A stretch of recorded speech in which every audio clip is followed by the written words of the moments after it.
নমস্কার, আমি অমৃতা। আমার চ্যানেলে আপনাদের স্বাগত। আজ আপনাদের পড়ে শোনাব প্রমথনাথ বিশির লেখা একটি গল্প, ৪ জন মানুষ ও একখানা তক্তপোষ। একদিন বিকেলবেলা এক সরাইখানায় ৪ জন পথিক আসিয়া পৌঁছিল। সরাইখানার মালিক তাহাদের যথাসম্ভব আদর অভ্যর্থনা করিয়া বসাইল। পথিকরা অনেক দূর হইতে আসিতেছে, পথশ্রমে অত্যন্ত ক্লান্ত। গত রাত্রি তাহাদের সকলেরই বৃক্ষতলে কাটিয়াছে। আজ সরাইখানায় বিশ্রাম ও আহার করিতে পারিবে, এই আশায় উৎফুল্ল হইয়া উঠিল। তাহারা একটি কক্ষে বসিয়া আহার করিয়া লইল এবং তারপরে পরস্পরের পরিচয় লইতে লাগিল। তাহাদের কেহ কাহাকেও চিনিত না। এই তাহাদের প্রথম সাক্ষাৎ। প্রথম পথিক বলিল যে সে একজন শিক্ষক। এখন বিদ্যালয় ছুটি, তাই সে তীর্থযাত্রায় বাহির হইয়াছিল। হিমালয়ের পাদদেশে পশুপতিনাথের পীঠস্থান। কয়েকজন সঙ্গীর সাথে সে সেখানে গিয়াছিল। দেবদর্শন সারিয়া ফিরিবার পথে তাহারা পথ হারাইয়া এক বনের মধ্যে ঢুকিয়া পড়ে। রাত্রে তাহারা এক গাছের তলায় আশ্রয় লইতে বাধ্য হয়। ভোরবেলা যখন সে জাগিল, দেখিল যে তাহাদের সঙ্গীরা নাই।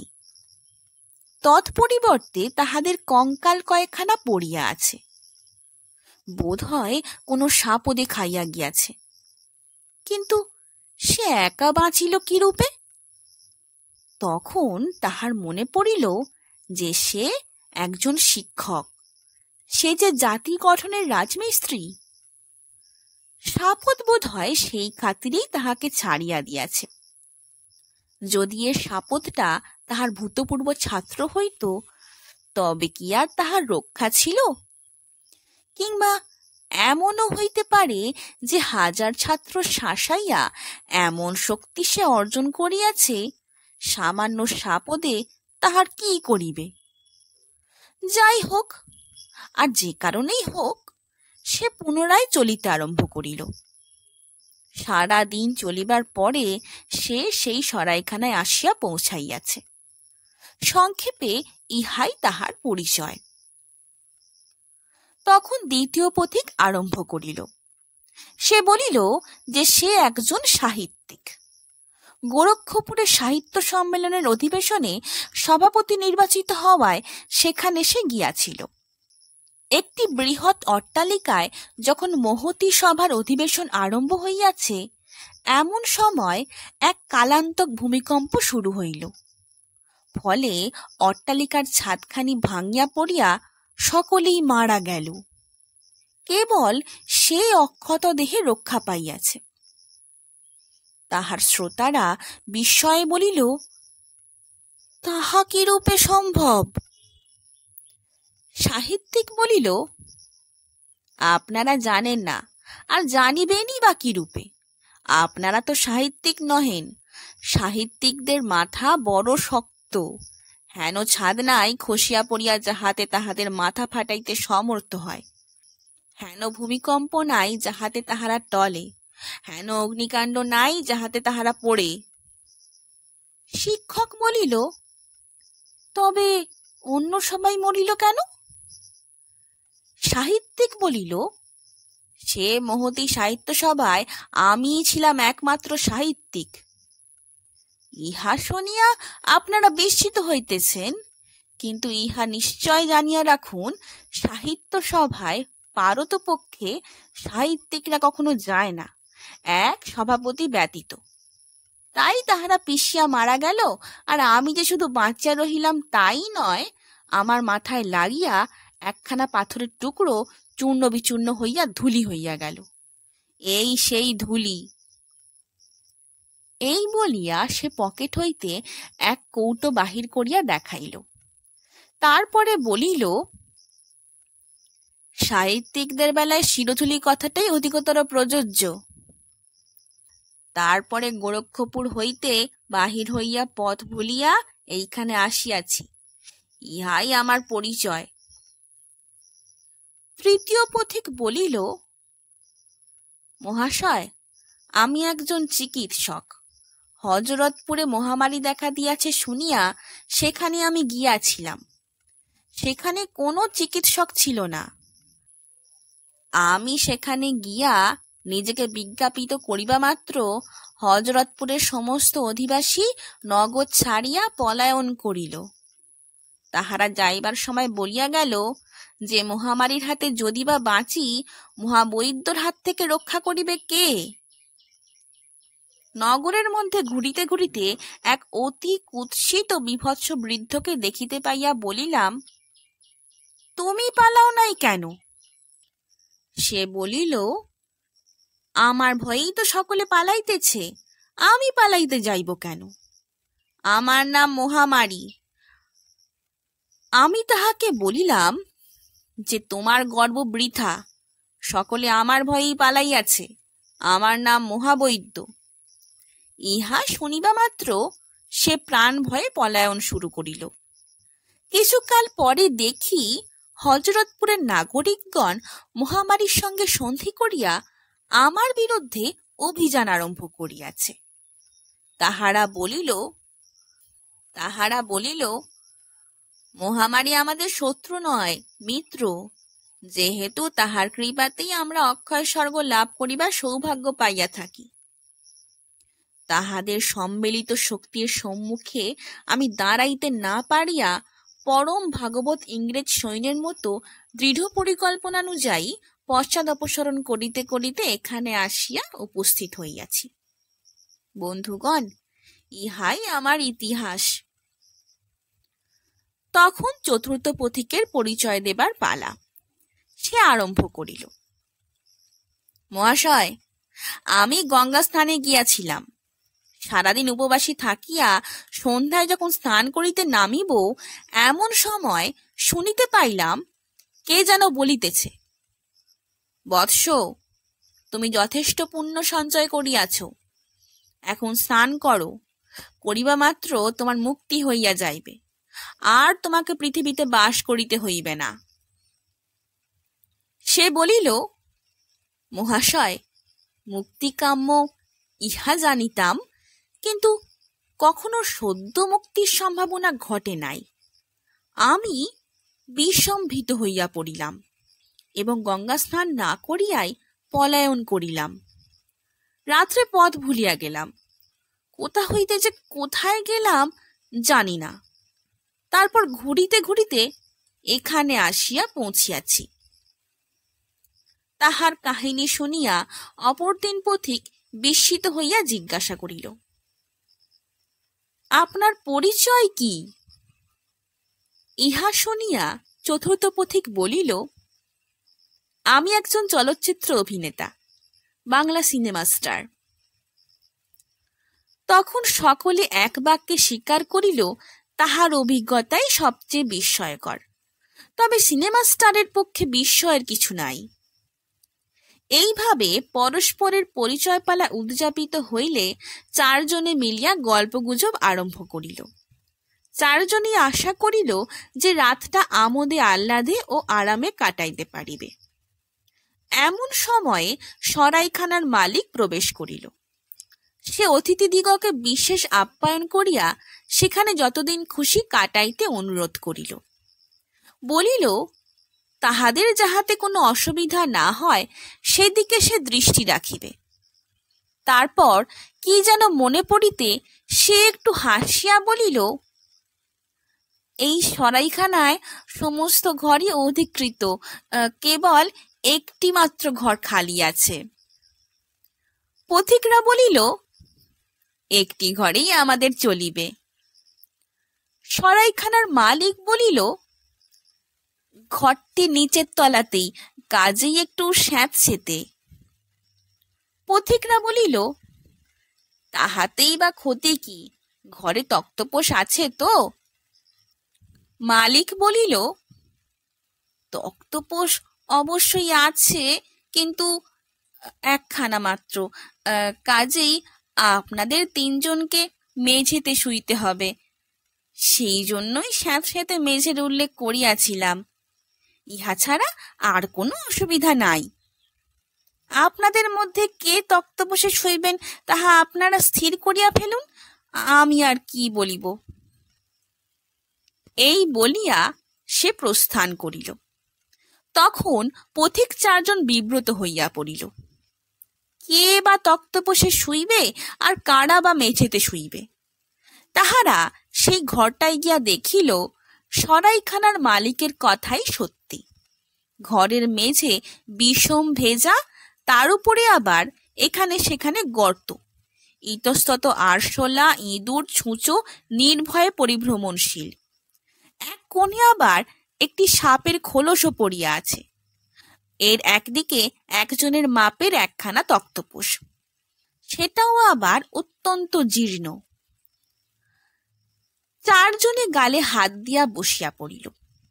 তাহাদের দুরবস্থা দেখিয়া ছুঁচোগুলো চিক চিক শব্দে পলায়ন করিল, যেন ফিক ফিক করিয়া হাসিয়া উঠিল। কে তক্তপোষে শুইবে? কাহার শরীর খারাপ? 4 জনেরই শরীরের অবস্থা সমান। তখন শিক্ষক বলিয়া উঠিল, এক কাজ করা যাক। আমাদের মধ্যে যাহার জীবন সমাজের পক্ষে সবচেয়ে দরকারি সেই তক্তপোষে শয়ন করিবে, অপর 3 জনকে মেঝেতে শুইতে হইবে। ইহা শুনিয়া 3 জনে যুগপৎ বলিয়া উঠিল, ইহা অত্যন্ত সমীচীন, আর ইহা শিক্ষকের যোগ্য কথাও বটে।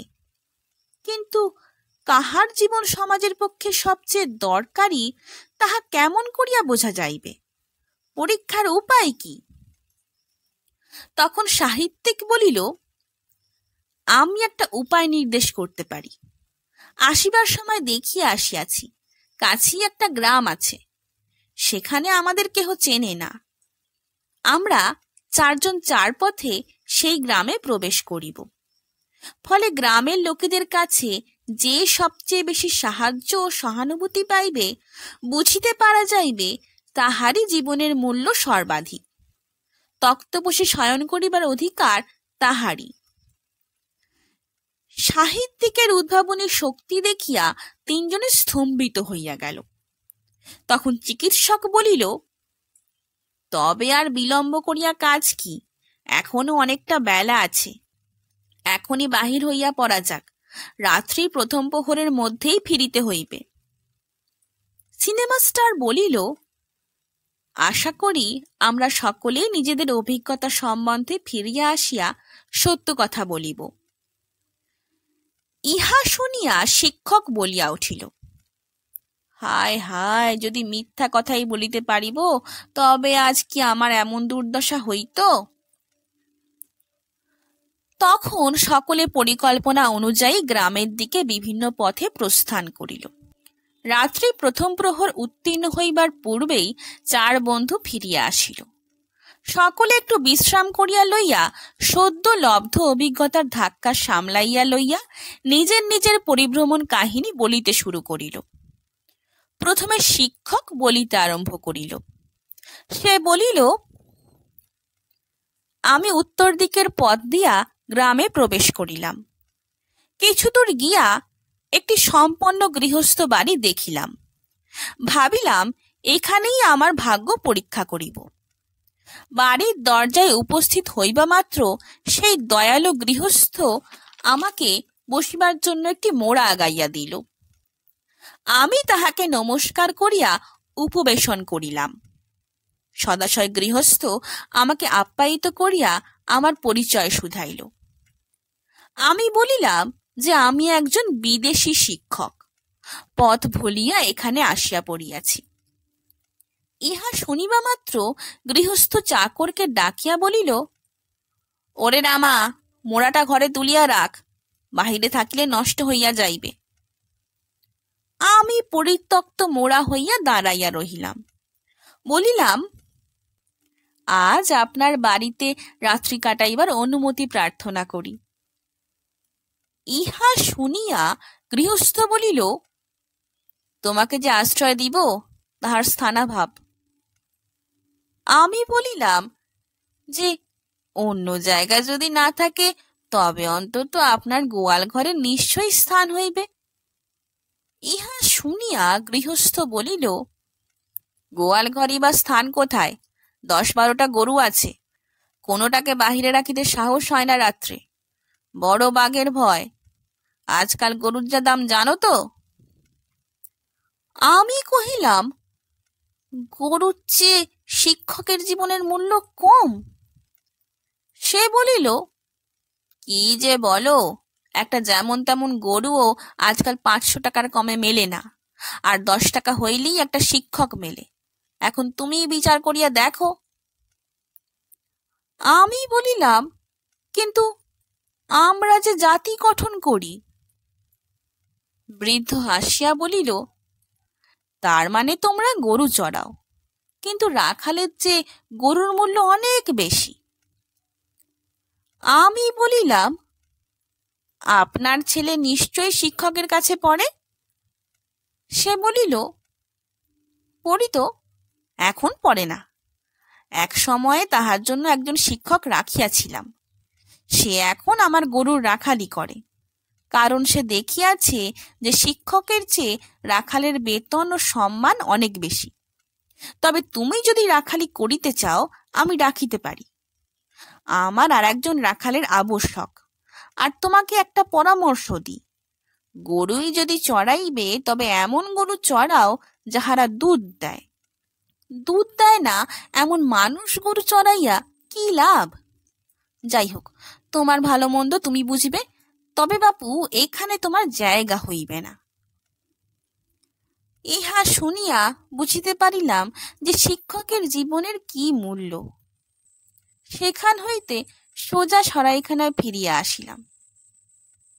এই বলিয়া সে নীরব হইল। তখন চিকিৎসক তাহার কাহিনী আরম্ভ করিল। সে বলিল,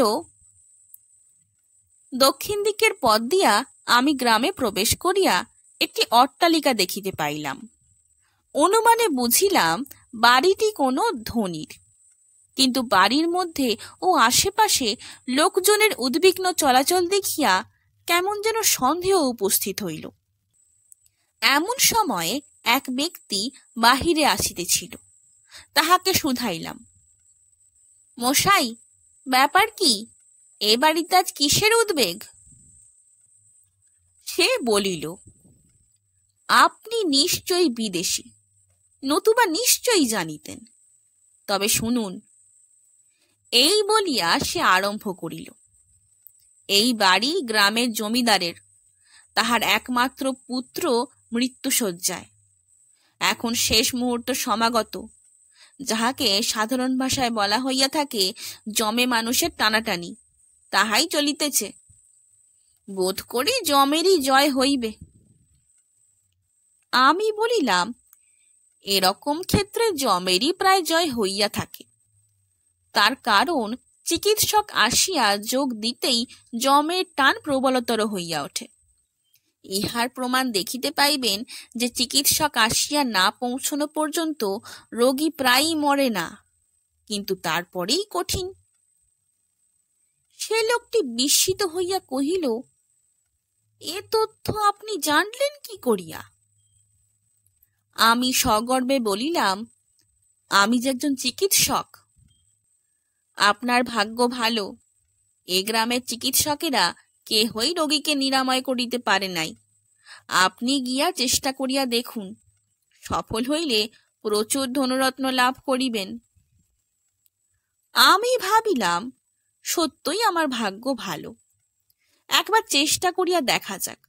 সফল হইলে আর সরাইখানার ভাঙা তক্তপোষে রাত্রি না কাটাইয়া জমিদার বাড়িতেই আদরে রাত্রি যাপন করিতে পারিব। তখন আমি ভিতরে গিয়া নিজেকে চিকিৎসক বলিয়া বিজ্ঞাপিত করিয়া রোগী দেখিতে চাহিলাম। আমাকে চিকিৎসক জানিতে পারিয়া জমিদারের নায়েব সসম্ভ্রমে বসিতে দিল। সম্যক পরিচয় পাইয়া বলিল, হ্যাঁ, রোগীর অবস্থা খুবই উদ্বেগজনক, তবে আপনি যদি তাহাকে আরোগ্য করিতে পারেন তবে 10,000 মুদ্রা ও শরীফপুর পরগনা পাইবেন। আমি উৎফুল্ল হইয়া উঠিলাম। তখন নায়েবের আদেশে একজন ভৃত্য আমাকে ভিতর মহলে লইয়া চলিল। পথে অনেকগুলি ছোট বড় কক্ষ পার হইয়া যাইতে হয়। একটি প্রায় অন্ধকার কক্ষে পাশাপাশি ৩-৪টি লোক কাপড় মুড়ি দিয়া ঘুমাইতেছে দেখিতে পাইলাম। চাকরকে জিজ্ঞাসা করিলাম, ইহারা এমন অসময়ে ঘুমাইতেছে কেন? চাকরটি বলিল, অসময় তাহাতে সন্দেহ নাই, কিন্তু তাহাদের এ ঘুম ভাঙিবে না। সে কি, ইহারা কে? ইহারা মৃত এবং চিকিৎসক। মরিল কেমন করিয়া? চিকিৎসা করিতে গিয়া। চিকিৎসায় তো রোগী মরে। কখনো কখনো চিকিৎসকও মরে প্রমাণ সম্মুখেই। এই সব বাক্য বিনিময়ে আমার চিত্ত উচাটন হইয়া উঠিল। আমি বলিলাম, ব্যাপার কি, খুলিয়া বলো। সে বলিল, বুঝাইবার বিশেষ আবশ্যক আছে কি? হয়তো জীবন দিয়াই আপনাকে বুঝিতে হইবে। জমিদার বাবু প্রচণ্ড রাগী স্বভাবের লোক। চিকিৎসায় আরোগ্য করিতে পারিলে তিনি চিকিৎসককে প্রচুর ধনরত্ন দিবেন, ইহা যেমন সত্য, তেমনি চিকিৎসক ব্যর্থকাম হইলে তাহাকে মারিয়া ফেলিবেন, ইহাও তেমনি সত্য। প্রমাণ তো নিজেই দেখলেন। আগে আমাকে এই কথা বলা হয় নাই কেন? তাহা হইলে কি আর আপনি চেষ্টা করিতে অগ্রসর হইতেন? কিন্তু চিকিৎসক মারিয়া ফেলার ইতিহাস তো কখনো শুনি নাই। জমিদার বাবুর ধারণা আনাড়ি চিকিৎসক যমের দূত। তাহাদের মারিয়া ফেলিলে যমের পক্ষকে দুর্বল করিয়া রোগীর সুবিধা করিয়া দেওয়া হয়। কই আসুন। আমি ততক্ষণে জানালার শিক ভাঙিয়া বাগান ডিঙাইয়া ছুটিয়াছি। আমাকে ধরিবে কে? যদিচ পিছনে ৮-১০টা পাইক পেয়াদা দৌড়াইয়াছে দেখিতে পাইলাম। এক ছুটে সরাইখানায় আসিয়া পৌঁছিয়াছি। এই পর্যন্ত বলিয়া সে থামিল। তারপরে বলিল, আজ আমাকে এই স্যাঁতস্যাঁতে মেঝেতেই শুইতে হইবে। তা হোক, আমের কাঠের চেয়ে এই ভেজা মেঝে অনেক ভালো। এবার সাহিত্যিকের পালা। সে বলিল, কি আর বলিব, খুব বাঁচিয়া গিয়াছি। বন্ধু চিকিৎসকের মতো আমিও মৃত্যুর খিড়কি দরজার কাছে গিয়া পড়িয়াছিলাম। নেহাত পরমায়ুর জোরেই এই যাত্রা রক্ষা পাইয়াছি। সকলে উৎসুক হইয়া শুধাইল, ব্যাপার কি, খুলিয়া বলুন। সাহিত্যিক বলিয়া চলিল, পূর্ব দিকের পথ দিয়া গ্রামে গিয়া তো প্রবেশ করিলাম। সেদিকটায় রজকপল্লী। রজকপল্লী দেখিলেই আমার রজকিনী রামীকে মনে পড়িয়া যায়। কোন সাহিত্যিকের না যায়? রজক কিশোরীদের লক্ষ্য করিতে করিতে চলিয়াছি। হ্যাঁ, চণ্ডীদাস রসিক ছিল বটে। সজোরে পাথরের উপর কাপড় আছড়াইবার ফলে দুই বাহু ও সংলগ্ন কোনো কোনো অঙ্গ প্রত্যঙ্গ এমন সুস্পষ্ট হইয়া ওঠে যে অপরের প্রশস্ত নীল শাড়িও তাহা আবৃত করিবার পক্ষে যথেষ্ট হয়।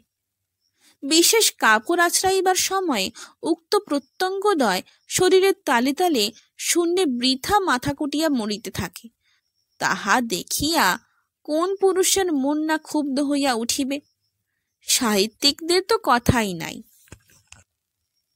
এমন সময় এক রজক কিশোরী আমাকে দেখিয়া চিৎকার করিয়া উঠিল, ফিরিয়াছে, ফিরিয়াছে। ফিরিয়াছে? কে ফিরিয়াছে? হ্যাঁ, ফিরিয়াছে বই কি। আমার মধ্য দিয়া চিরদিনকার চণ্ডীদাস ফিরিয়া আসিয়াছে। রজকিনী রামীর শীতল পায়ে বুঝিলাম জগতে দুটি মাত্র প্রাণী আছে, আমি চণ্ডীদাস আর কিশোরী রজকিনী রামী। দেখিতে দেখিতে আমার চারিদিকে একদল কিশোরী জুটিয়া গেল। জগৎ রামীময়। আর তাহাদের ভাব দেখিয়া মনে হইল জগৎ আমিময়। এরকম অবস্থায় কবিতা না লিখিয়া উপায় কি? একজন বলিল, ফিরিয়াছে। ফিরিয়াছে বই কি, না ফিরিয়া কি উপায় আছে? আর একজন বলিল, অনেক দিন পরে। সত্যিই তো, চণ্ডীদাসের পরে আজ কত যোগ গিয়াছে। তৃতীয়া বলিল, ঠিক সেই চেহারা, ঠিক সেই হাব ভাব। এমন তো হইবেই, মানুষ বদলায়, প্রেমিক কবে বদলিয়েছে? চতুর্থ বলিল, কেবল যেন একটু রোগা মনে হয়। ওগো, শুধু মনে হওয়া নয়, এই যে অনিবার্য বিরহ সঞ্জাত কৃশতা। পঞ্চমী কিছু বলিল না, কেবল আমার গায়ে হাত বুলাইয়া দিল। ওগো বৈষ্ণব কবি, তুমি প্রশ্ন করিয়াছিলে অঙ্গের পরশে কি বা হয়, আজ আমারও ঠিক সেই প্রশ্ন। অপরা বলিল, কিন্তু লেজটা যেন কাটিয়া দিয়াছে। লেজ? কার লেজ? এবার চণ্ডীদাস থিওরিতে সন্দেহ জন্মিল। এবারে আমি প্রথম কথা বলিলাম, আমি প্রেমিক চণ্ডীদাস। তাহারা সমস্বরে বলিল, হ্যাঁ গো হ্যাঁ, তাহার ওই নামই ছিল বটে। এই বলিয়া একজন একটা কাপড়ের মোট আনিয়া আমার ঘাড়ে চাপাইয়া দিতে চেষ্টা করিল। আমি বলিলাম, আমি তো চাকর নই। তাহারা বলিল, চাকর হইতে যাইবে কেন, তুমি যে গাধা। আমি গাধা? বলিলাম, সে কি আমি আর মানুষের মতো কথা বলতে পারি? রসিকা বলিল, অনেক মানুষ গাধার মতো কথা বলে, একটা গাধা না হয় মানুষের মতো কথাই বলিল, আশ্চর্যটা কি? আমি ব্যস্ত হইয়া বলিলাম, আরে আরে, আমি যে সাহিত্যিক। তবে আর তোমার রাসভক্তে সন্দেহ নাই, কারণ যাহারা মধুর স্বাদ নিজে গ্রহণ না করিয়া কবিতার ব্যাখ্যা করিয়া মরে, তাহারা যদি গাধা না, তবে গাধা কে? তখন এক কিশোরী বলিল, ও দিদি, এ যে বস মানিতে চায় না, কি করি? কিশোরী দিদি যুবতী বলিল, প্রেমের ডুরিখানা আনতো। প্রেমের ডুরি শুনিলেও দেহে রোমাঞ্চ হয়। দেখিলাম একজন মোটা একটা কাছি আনিতেছে। তবে ওরই নাম প্রেমের ডুরি? ও ডুরি ছিঁড়িবার সাধ্য তো আমার হইবেই না, এমনকি পাড়া শুদ্ধ লোকের হইবে না। তখনই ছুট। কিশোরীরা দৌড়য়ে বেশ, প্রায় ধরিয়া ছিল আর কি। উহ, পথ বিপথ লক্ষ্য করি নাই, এই দেখুন হাঁটুর কাছে ছড়িয়া গিয়াছে, কাপড়টা ছিঁড়িয়া গিয়াছে। তবু ভালো যে প্রেমের ডুরিতে বদ্ধ হই নাই। এই বলিয়া সে থামিল। তারপরে বলিল, তবু ভালো যে আজ ভেজা মেঝেতে শুইতে পাইব, প্রেমের ডোরে বাঁধা পড়িলে গোয়ালে ঘুমাইতে হইত। তাহার কাহিনী শেষ হইলে সকলে মিলিয়া সিনেমা স্টারের অভিজ্ঞতা শুনিবার জন্য উদ্গ্রীব হইয়া অপেক্ষা করিতে লাগিল। চতুর্থ পথিক তাহার অভিজ্ঞতা বর্ণনা করিতে শুরু করিল। বন্ধুগণ, আমি পশ্চিম দিকের পথ দিয়া গ্রামে প্রবেশ করিয়া দেখি একটি পুকুরের ধারে মেলা বসিয়াছে। স্থান কাল পাত্র দেখিয়া বুঝিতে পারিলাম যে সামাজিক ধাপে আমার জীবনের মূল্য বিচারের ইহাই যথার্থ স্থান। আমি তখন পুকুরের জলে নামিয়া ডুবিয়া মরিতে চেষ্টা করিলাম। আপনারা ভয় পাইবেন না, সহস্রবার ডুবিয়াও কি করিয়া না মরিতে হয় তাহার কৌশল আমাদের আয়ত্তে। ডুবিয়া মরিবার চেষ্টা অভিনয় মাত্র।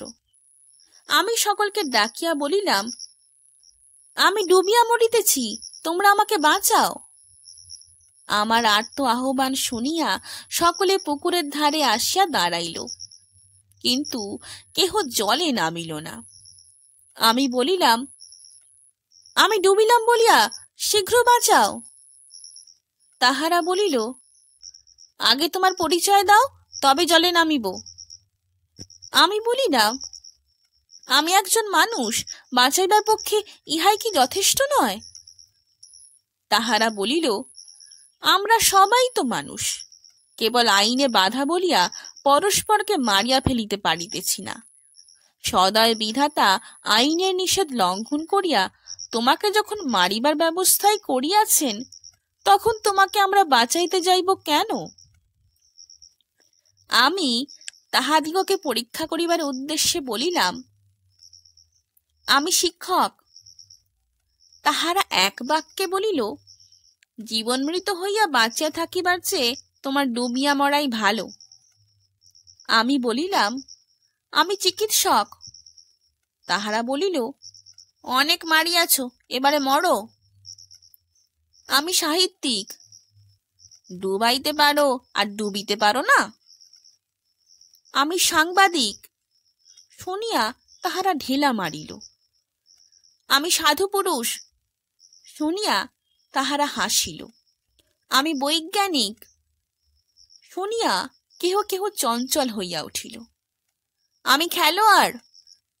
শুনিয়া দুই একজন জলে নামিতে উদ্যত হইল।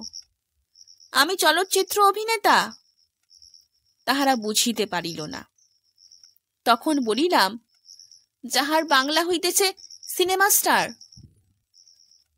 ইহা শুনিবা মাত্র মেলার সমস্ত জনতা একসঙ্গে ঝাঁপ দিয়া পড়িল। পুকুরের জল স্ফীত হইয়া উঠিয়া মেলার জিনিসপত্র ভাসাইয়া লইয়া গেল। সকলের মুখে হায় হায়। গেল গেল, দেশ ডোবে, জাতি ডোবে, সমাজ ডোবে, রাজ্য সাম্রাজ্য সভ্যতা আদর্শ ডোবে, তাহাতে ক্ষতি নাই। কেবল সিনেমা স্টার ডুবিলে সমস্ত গেল। হায় হায়, গেল গেল। সকলে মিলিয়া আমাকে টানিয়া তুলিয়া ফেলিল। সকলে মিলে, অর্থাৎ আবাল বৃদ্ধ, নর নারী, যুবক যুবতী, বালক বালিকা, কিশোর এবং কিশোরী, আমাকে মাটিতে ফেলিয়া দিয়া আমার দেহের মাপজোক লইতে আরম্ভ করিয়া দিল। পা হইতে মাথা পর্যন্ত নানা স্থানের মাপ। তারপরে চুলের রং, ঠোঁটের রং, নখের রং, দাঁতের রং, চোখের রং, এসব টোকা হইয়া গেলে আমার জীবন ইতিহাসের খুঁটিনাটি লইয়া প্রশ্ন করিল। আমাকে কিছুতেই ছাড়িতে চাহে না। আগামী কল্য তাহাদের সম্বর্ধনা গ্রহণ করিব এই প্রতিশ্রুতি দিয়া তবে ছাড়া পাইয়া আসিয়াছি। চতুর্থ পথিকের অভিজ্ঞতা শুনিয়া অপর তিনজনে বুঝিতে পারিল, আজ রাত্রে তক্তপোষে শুইবার অধিকার কাহার। চারজন বন্ধুতে আহারান্তে শয়ন করিল। সিনেমা স্টার তক্তপোষে শুইল, অপর তিনজনে সেই ভেজা মেঝের উপরে। তক্তপোষাই সিনেমা স্টারের নিদ্রার তালে তালে যখন নাসিকা গর্জন চলিতেছিল, তখন তিনজনে মশা, মাছি, ছুঁচো, ইঁদুর প্রভৃতি তাড়াইয়া বেনিদ্র নিদ্রায় রাত্রি কাটাইতেছিল। সারা রাত ছুঁচোগুলো চিকচিক করিয়া ঘরময় দৌড়াইয়া বেড়াইল। তিনজনের কানে তাহা বিদ্রুপের ফিক ফিক হাসির মতো বোধ হইল। ঘরের এক প্রান্তে সাপের খোলস পড়িয়া থাকা সত্ত্বেও তাহারা নির্বিঘ্নে রাত্রি অতিবাহিত করিল।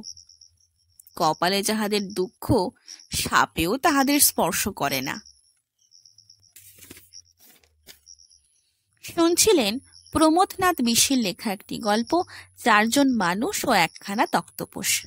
গল্প পাঠ কেমন লাগছে তা আমাকে কমেন্টের মাধ্যমে জানান। যদি ভালো লাগে তবে লাইক, শেয়ার এবং সাবস্ক্রাইব করে পাশে থাকবেন। ধন্যবাদ। নমস্কার।